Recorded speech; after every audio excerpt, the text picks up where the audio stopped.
Welcome back to Reading and Correcting with me, Kindar, the Tiger Writes, and Ty, the Tiger Supervisor. These are where I read a chapter from one of my stories and correct it as I go. If you want to listen to these live, it's every Tuesday morning, 8 a.m. Eastern Time on Twitch and YouTube. And if you are looking to support me, that is on my Patreon. Today, we are doing Chapter 78 of Stepping Wild. Tibs was stopped by guards only hours from leaving the city. And questioned. They... They? The way they asked them, he worked out they were on the lookout for criminals who had escaped their punishments. He affected a Uranian accent so thick to be nearly incomprehensible, and told them he was traveling the kingdoms, searching for the place that called to him, the place that would be home, not just because it was where he'd built it, but because the land would recognize who he was. He didn't remember if Urania was where he'd heard that belief, but he doubted guards would be familiar with people from so far away.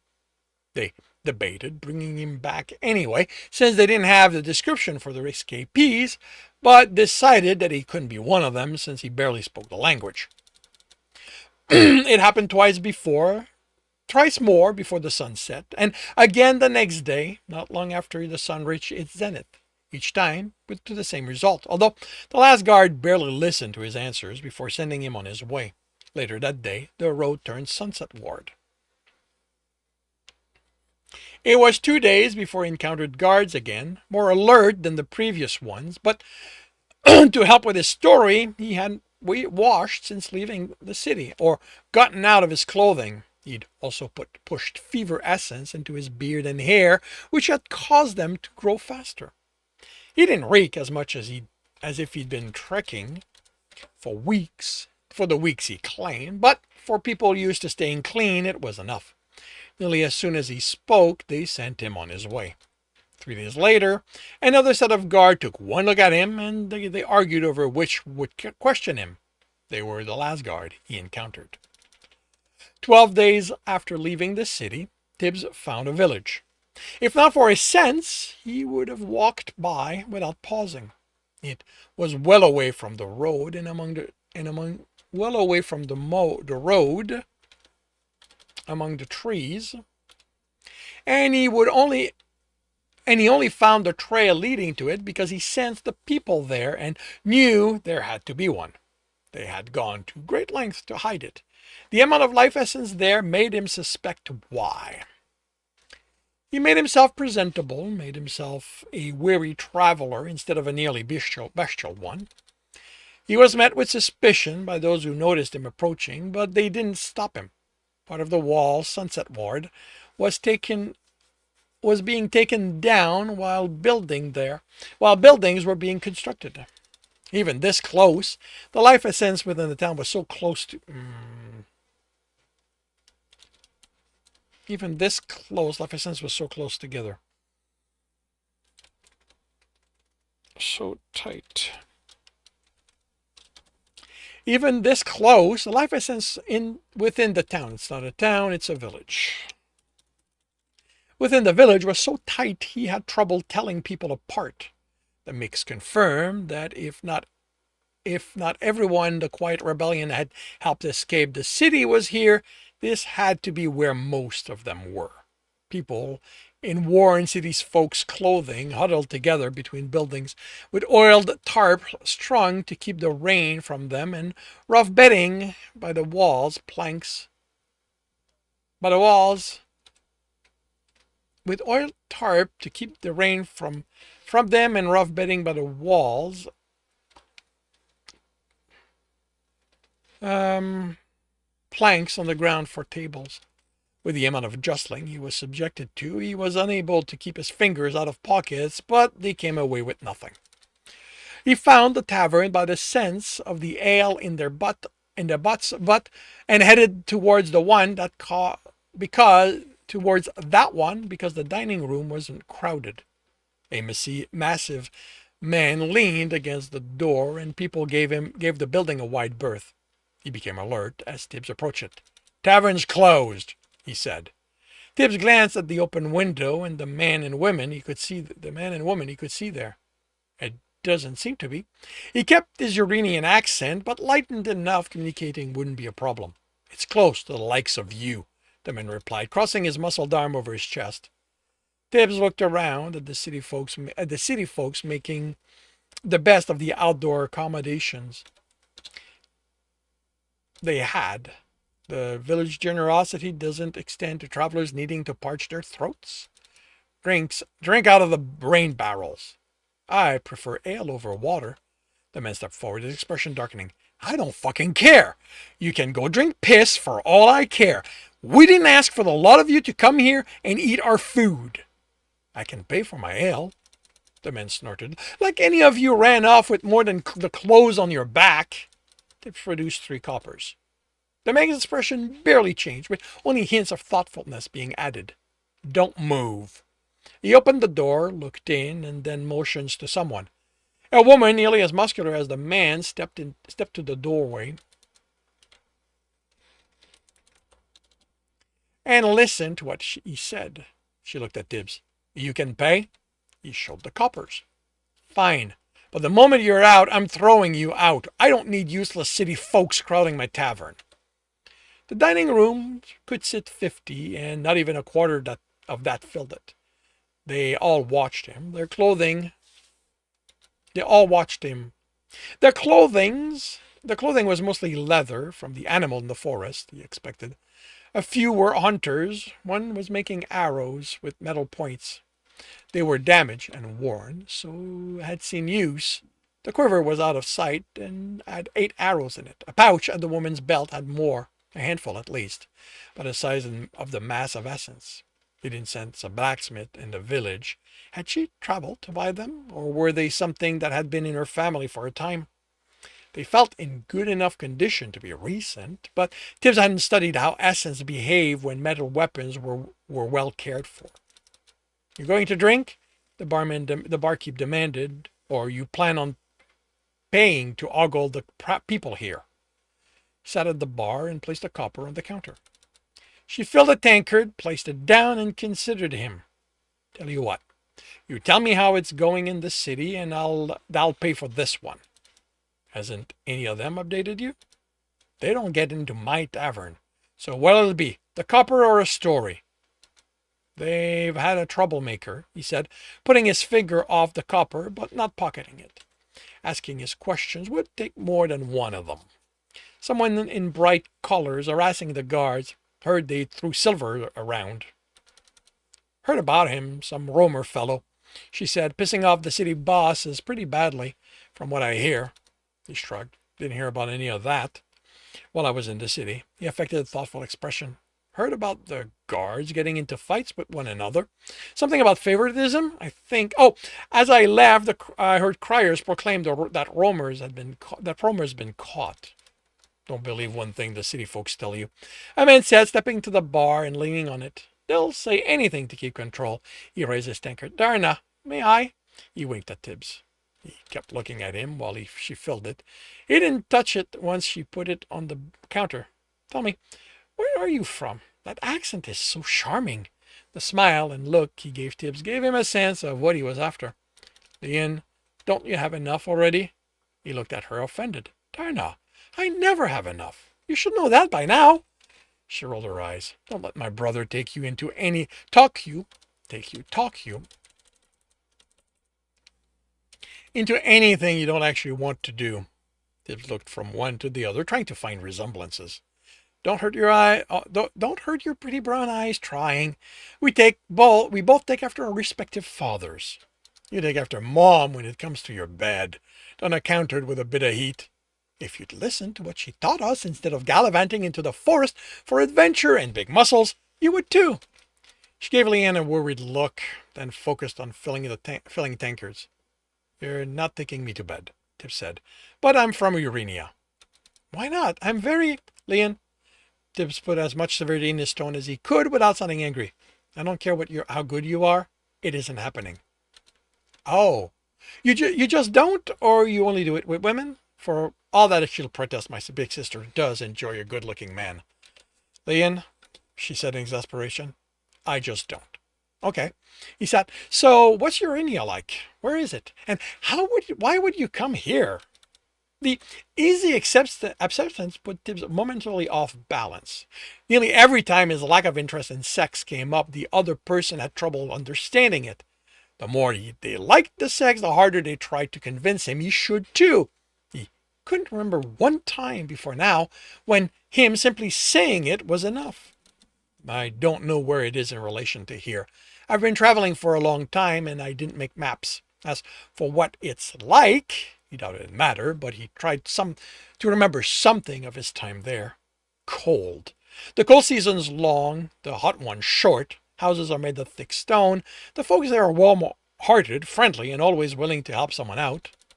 I think he just insulted us.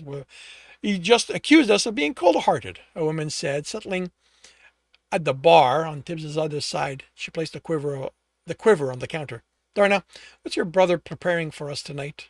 Tibbs glanced at Leon.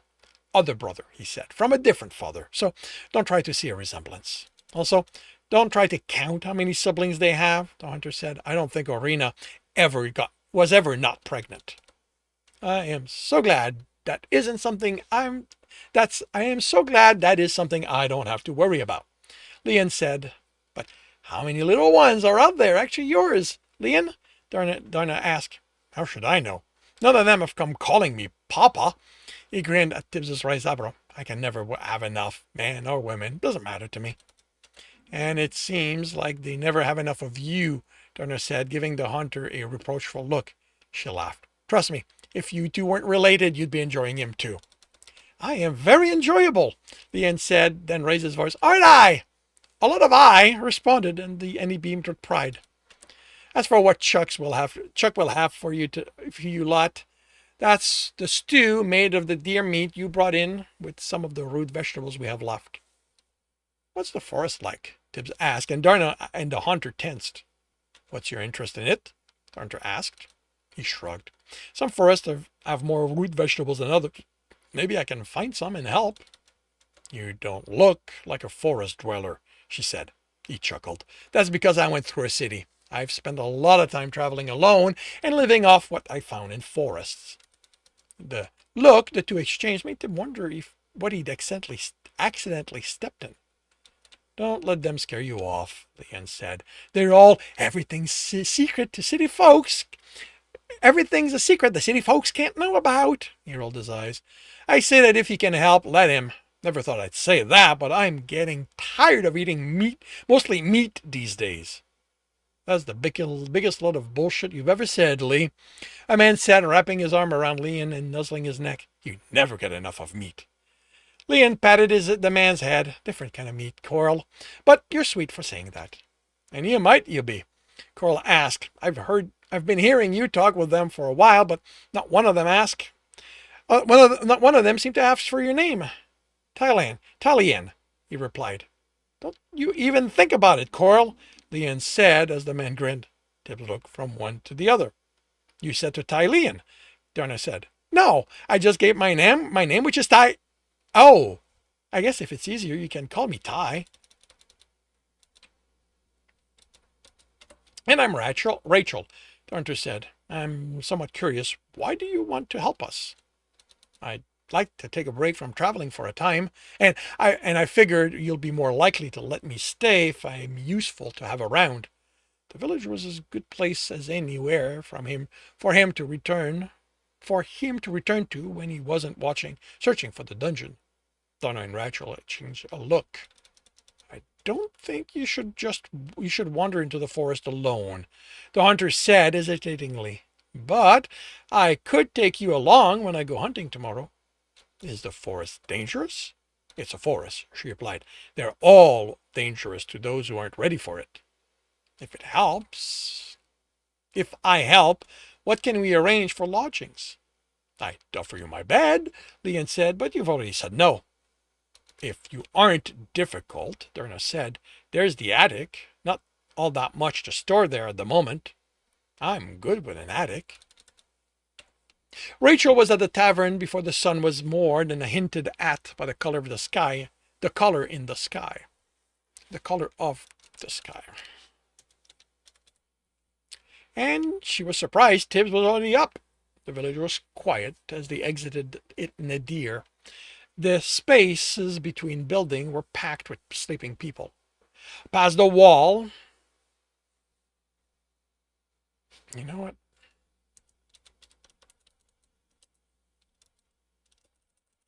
Let's see. It was quiet.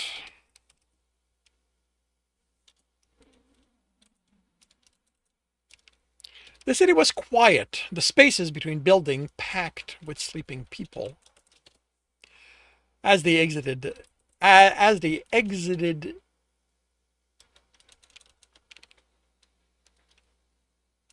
as they headed to the nadir gate.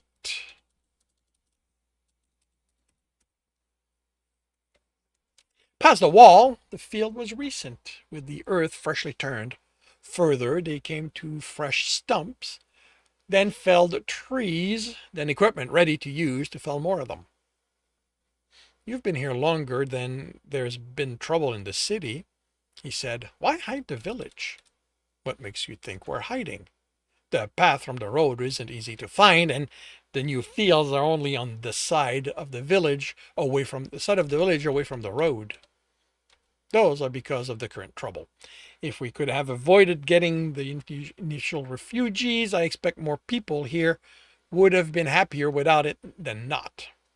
Story is that way back when, the family that founded Rocania was on the run from the king. Something about disagreeing with how she ran things, trying to make things better, and that not going in their favor. No idea if it's true, but that's the story I've been told. No matter what it is, we like being out of the way, having only ourselves to depend on and provide for, and not having to deal with city politics. But you're still making space for the city folks. That was a hard fight. Darna's on the side of not wanting them around. Liam, well, more people means more of them to take to bed, so he's all for them being here. Chuck just wants to be left alone in his kitchen. But it gives you a sense of how split we are. In the end, those of us who think we should help those in need, regardless of where they come from, prevailed. But you regret the decision now. She stared at him. I saw the look you exchanged with Darna when I asked about staying. She sighed. I just didn't realize having all of them around would be so disruptive to my peace and quiet. Tibs noted the faint glow on the words, but couldn't work out what part weren't entirely true. It seemed odd to him that a hunter who could walk into the forest anytime she wanted would complain about losing her peace and quiet, but he figured it wasn't his problem. He brought his sense in to gain precision, and sense for wood a sense in the ground. It worked out a while back what to sense for when it came to tubers, like tuber-like, it's going to be tuber-like foods in the forest, and had learned the hard way the kind of wood essence structure within them that made them bad to eat. His lack of immunity to the lemon served him well now, since he didn't have to worry about it.